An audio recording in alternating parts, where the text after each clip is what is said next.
distinguished guest, the President of the United States, accompanied by Betty Marafino.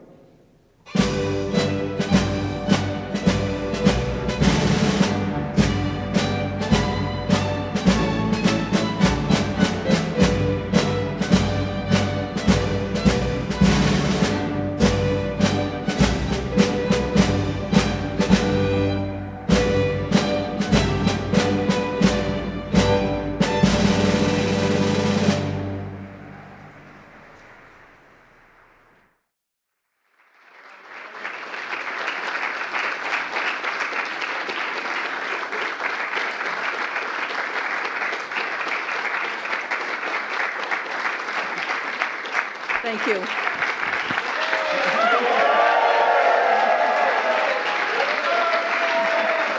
Thank you.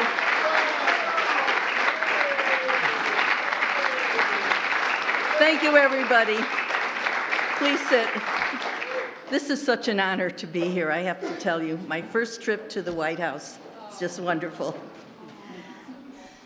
I am Betty Marafino, President of the Connecticut Alliance for Retired Americans, retired professor of English at Tunxus Community College in Connecticut, and chair of the National Repeal, WEP, and GPO Task Force.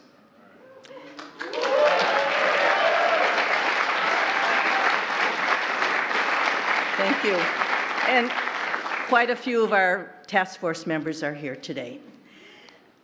When I was growing up, my widowed maternal grandmother, who had 6 children, was so grateful that my grandfather's Social Security benefits would keep her out of the poorhouse, and there was a poorhouse that was a couple of blocks from her house.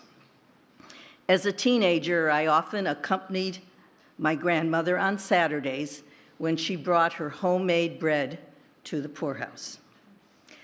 I think the vision of the people who were there in that poorhouse motivated me and others on the task force as well. We often talked about it. To help correct the injustice that my fellow public service workers who keep our communities running have had to endure, and we've kept that in our mind. Our task force began in May 2020 with a small group of Alliance activists and grew to include firefighters, police, postal workers, first responders, teachers, and many of the others in the unions and organizations that they represented in this room today. And thank you for that. We worked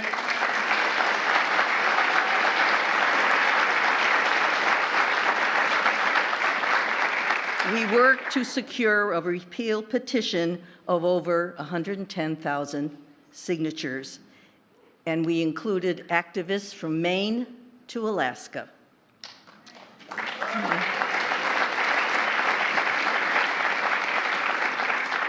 We focused on the repeal of provisions that have been an injustice to many public servants over the last 40 years.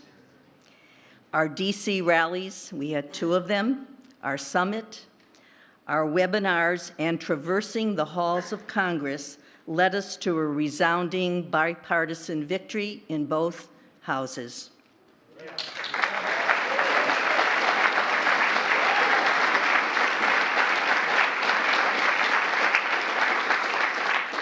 With the leadership of members of Congress here today and the President's signature, almost 2.5 million Americans will now receive their rightfully earned Social Security benefits.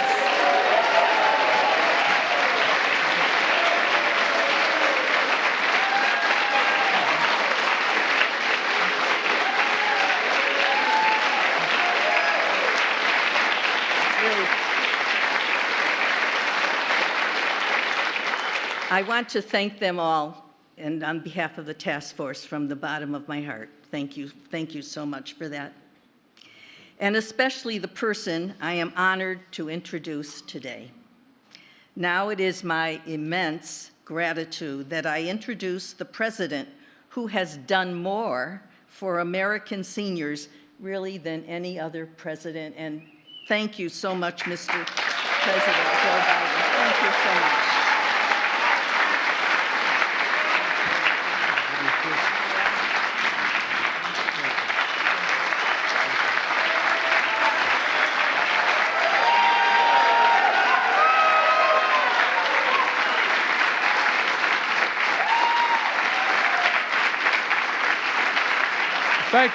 Thank you very much, Betty.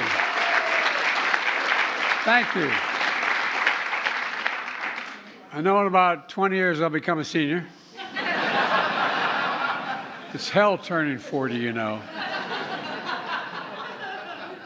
God bless you all. Betty, thanks for that introduction, for all the work you've done for retired Americans. It makes a gigantic difference. Thank you, thank you, thank you. And by the way, if you excuse what they say, the Senate used to say in the Senate, a point of personal privilege, she gave me a handwritten poem from her husband who wrote to me saying, I look like I'm 20. So thank him very well. I'll give him a call. Thank you. And thank you to the current and former members of Congress for being here today, particularly Susan Collins. Susan, I hope it doesn't hurt your reputation, might compliment you. Sherrod Brown.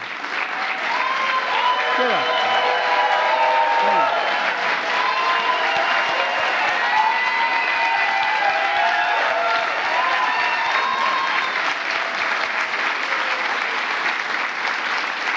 And Abigail Spanberger. Where's Abigail? Get up, Abigail.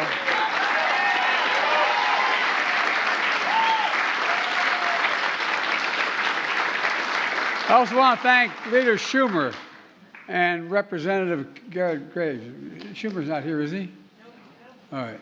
And Garrett couldn't make it today either. For all of you who have kept this bipartisan bill on track from the beginning to end. And so did our great labor leaders here today. I want to thank them.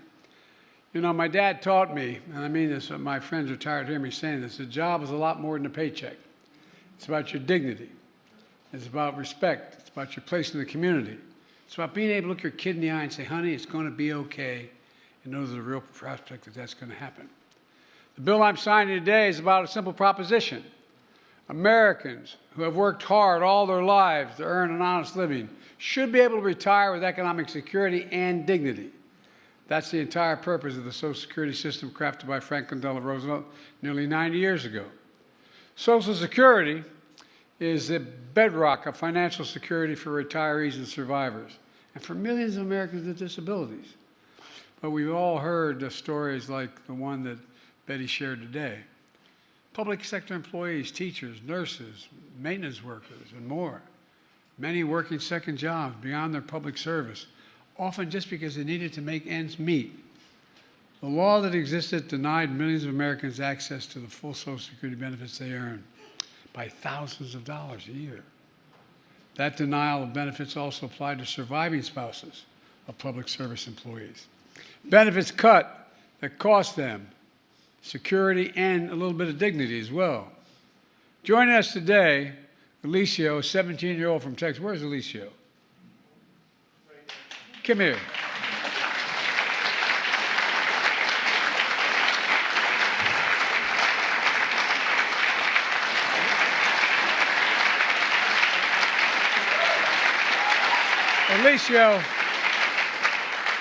Alicio is just around the corner receiving Social Security. This guy walked 1,600 miles from Washington, from Texas to Washington, D.C. to support this bill. And he did it. He did it for his grandmother, a retired teacher who struggled to survive without the Social Security benefits she earned. And he thought it wasn't right. But guess what? Tomorrow is his birthday. We have a tradition in our household. Got to sing happy birthday. You ready? Happy birthday to you. Happy birthday to you. Happy birthday to you. Happy birthday to you. All right.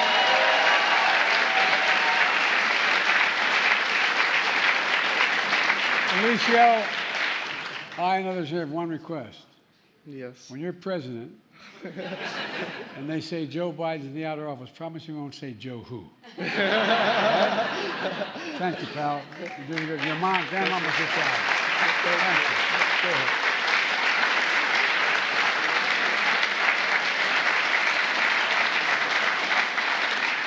Look, by signing this bill, we're extending Social Security benefits for millions of teachers, nurses, and other public employees and their spouses and survivors.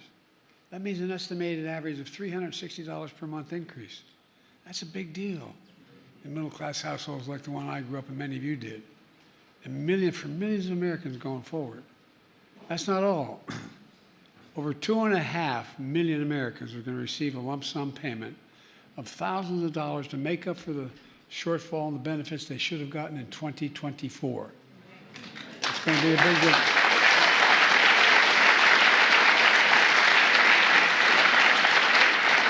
They're going to begin receiving these payments this year, and this is a big deal. Someone said this is a big deal. It's a big deal.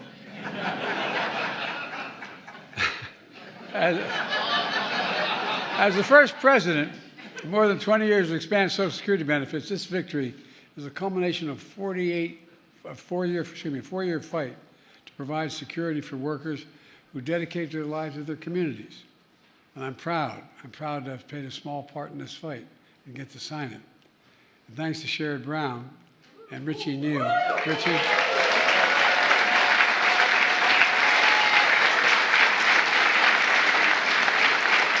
And other advocates in this room, one of the first things we did was to protect pensions for as many as 2 million union workers and retirees when we signed the Butch-Lewis Act.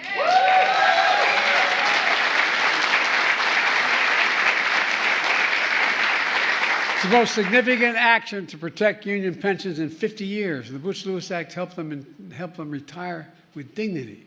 Look, just like Social Security Fairness Act.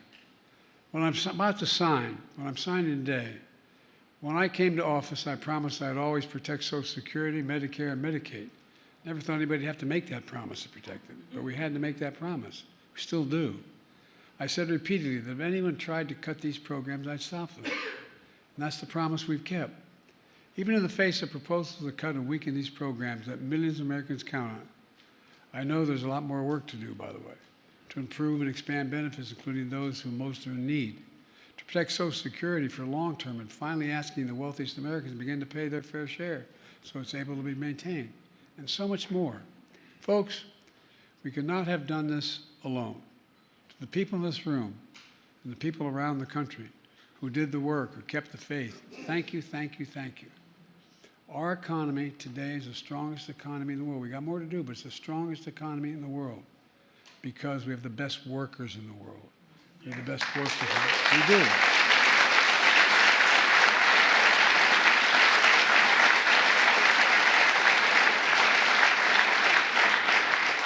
And I might add, parenthetically, when I went to South Korea to get the communications, to get Samsung to send back the chip makers to the United States. We invented the damn things.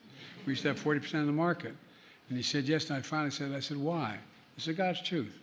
Foreign leader of a major corporation said, because you have the best, most qualified workers in the world, union workers. No, I'm serious. And because it's the safest place in the world to invest. Look, let me close with this. Today's a victory for the dignity of work and the dignity of workers. Everyday people who build the middle class, who built this country, we must never forget it. We can't forget who did it. We just remember who we are.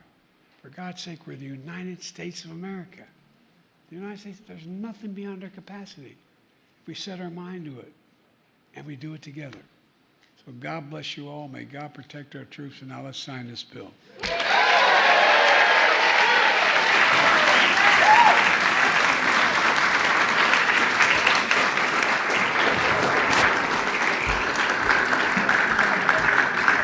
Didn't hurt you, did I say this?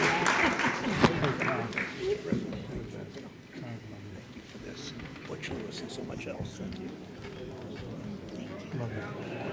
All right, we got spots up here. Come on. This is so exciting. Thank you. Big up in Everybody knows I like her so much. I heard her reputation. Okay. You ready? Get set, go.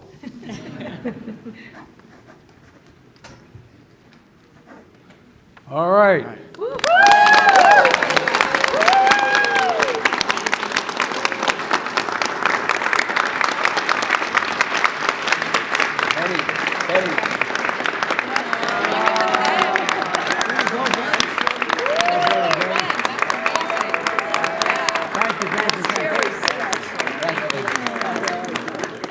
All right. I know it's going to be a long time for any of you who collect Social Security like me, but let's get going. Thank you, everybody. It's a good day. On behalf of NEA, Thank you. You've been a great support. All right.